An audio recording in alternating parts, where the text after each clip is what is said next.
Hello, class.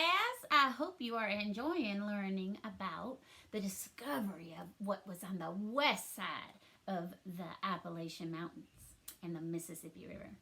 I am excited to teach you today. We only have 2 more lessons left. So today's lesson is all about rivers and mountains. Are you ready?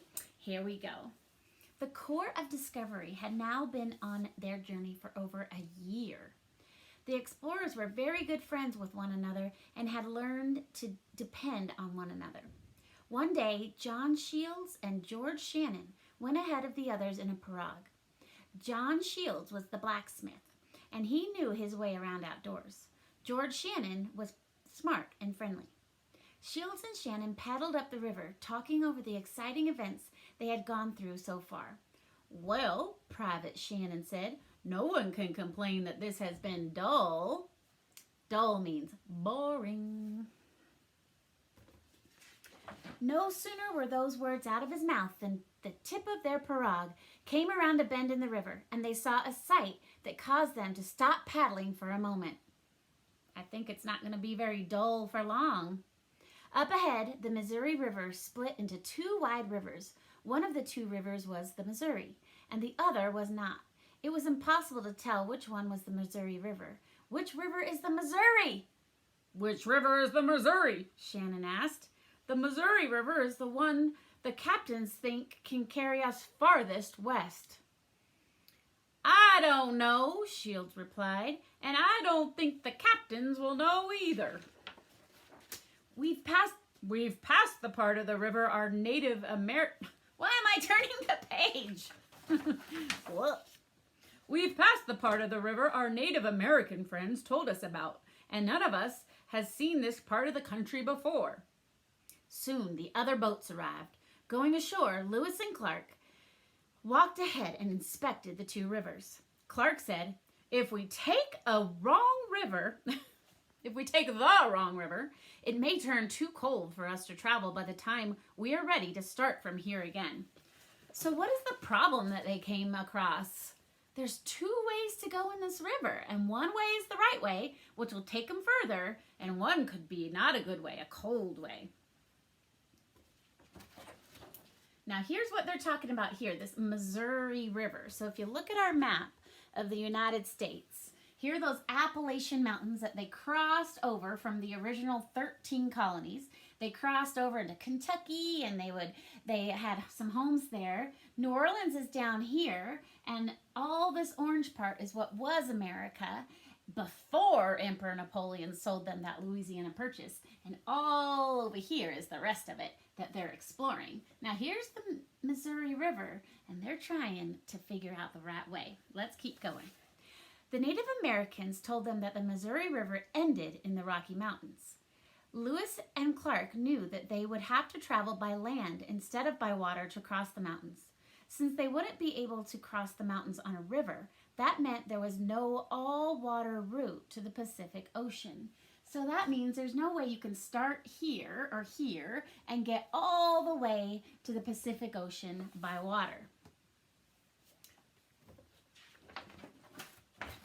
"We need to find the Shoshone people up ahead so we can buy horses from them," they agreed. But first they would have to continue along the Missouri River to the Rocky Mountains. Why do you think they need horses? Yeah, they're going to have to go by foot now, by land. They're not going to be able to go take their pirogues everywhere, go on boats. So now they need horses so that they can travel. So the Shoshone tribe is going to hopefully sell them some horses. Now, Lewis suggested, the last Native Americans we talked to said that there was a huge waterfall up ahead on the Missouri River. We need to find that waterfall. Take some men along the South Fork, Clark, and I'll try the north. If one of us finds it, that person will know he is on the correct river. We'll meet back here in a few days to see which group has found the waterfall. Unfortunately, when they met back up after a few days, neither group had found the waterfall. Lewis had another idea. He decided to try looking for the waterfall by land rather than following one of the 2 rivers. Lewis and his men walked for 2 days before they heard what Lewis later described as the agreeable sound of falling water. What is falling water? A waterfall. But a whole series. Following the sound, they came to not just one waterfall, but a whole series of great waterfalls. This was it. They could now figure out which of the two rivers was the Missouri River. Lewis sent a man back for the rest of the party. When Clark and the rest arrived at the great waterfalls, however, they found Lewis and his men burying the keelboat and some of their supplies for the trip back. "It's too heavy," Lewis explained. "We need to carry the boats around the waterfalls in order to continue up the Missouri River." And that keelboat was way too big to carry, right? So they were burying it so that when they come back that way, they can unbury it and take it back to home. Finally, after 11 days of hard work, they left the great waterfalls behind. It was a difficult journey.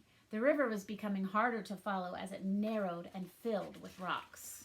Probably a good thing they didn't have that keelboat then.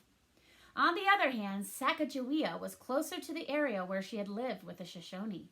She was now able to guide the Corps of Discovery better because she started to recognize the land where she had lived as a child. The more places she recognized, the more confidently she guided them. In August of 1805, Lewis told Clark, "I will take 3 men ahead on foot, instead of following this winding river. If we find the Shoshone, we'll return with horses. We can use the horses to cross the mountains. Then we can look for the other river we think flows down from the mountains all the way to the Pacific Ocean." A few days later, Lewis and his men were crossing a meadow when they spied a Shoshone horseman up ahead. Unfortunately, when he saw Lewis and his men, the Shoshone horseman turned and rode away. The 4 men kept looking for the Shoshone. A few days later, they reached the Rocky Mountains. There they are. We know the Rocky Mountains, right? Because they're in our home state of Colorado, which, since the Louisiana Purchase, formed the western edge of the United States. So that's the western edge. We didn't go beyond here. Not yet, anyway. The next afternoon, they came up an old Shoshone. I'm just having a hard time. The next afternoon, they came upon an old Shoshone woman gathering wood for a fire. Smiling, Lewis said in English, "We are friends." She did not know English, but she understood when Lewis smiled that he was friendly. She led the 4 travelers to her village and introduced Lewis to the chief. The Shoshone had plenty of horses, but the Shoshone chief explained with sign language that the Shoshone did not have much food to share. 2 days later, Clark and the rest of the expedition arrived with Sacagawea. Now, Sacagawea could translate the chief's words. Sacagawea joined Lewis, Clark, and the chief in his cabin. It was dark. The only light was from the fire. With her help, the chief told the captains that his people did not know the way to the ocean, but that a river did run down to it, and that another tribe, the Nez Perce, could lead the party to the river. As she translated this, Sacagawea suddenly cried out, "Ha!" In the shadows of the chief's home, she had not seen his face clearly. Now, as he turned more toward the light, she recognized him. The chief was Sacagawea's brother. How exciting! She threw her arms around him and in a rush of words explained who she was. What a joyful surprise this was for everyone. In all the Shoshone lands, Lewis had stumbled into the village of Sacagawea's brother. Now the chief said, "My sister, I will help you and your friends get all the horses, supplies, and guides you will need in order to complete your journey." I just love that story that she found her brother after all that time. Anywho, I want to ask you a question. What all do you know about Sacagawea? Have you learned a lot about her? Well, if not, you might want to tune in to my next video where I'm going to be reading a book to you about Sacagawea. Here's the book. I'm going to be reading this on Monday, and it's a super awesome book about Sacagawea, and it just tells her story, and I just love this book. So tune in on Monday, and I'm going to read to you all about Sacagawea. For today, I would like to finish off with teaching you another proverb. Remember, those proverbs are those short sayings that have been told for very many years, hundreds of years, orally, so through our mouths, or been passed down orally, so being told for many years, like do unto others as you would have them do unto you. We learned that one, didn't we? The golden rule. Or the one from Benjamin Franklin, never leave for tomorrow what you can do today. Don't procrastinate. Today we have one that goes like this. If at first you don't succeed, try again. Try again. Think about Lewis and Clark when they were going down the Missouri River and they came to that fork where it went one way and then the other way. And they had an idea, didn't they? Because they knew that the waterfall would be, wherever the waterfall was the Missouri River. So they had that idea, well, you guys go this way and you go this way, and whoever finds it will know that that's the Missouri River. Oh my goodness. Well, did they find it? No, they didn't, did they? What do you think would have happened if they would have tried it and they failed like they did and they just gave up right there? What? Yeah, they would have never made it to the Rocky Mountains. We may never even have we may never have made it to the Pacific Ocean, and maybe the United States would be so little right now if they just gave up.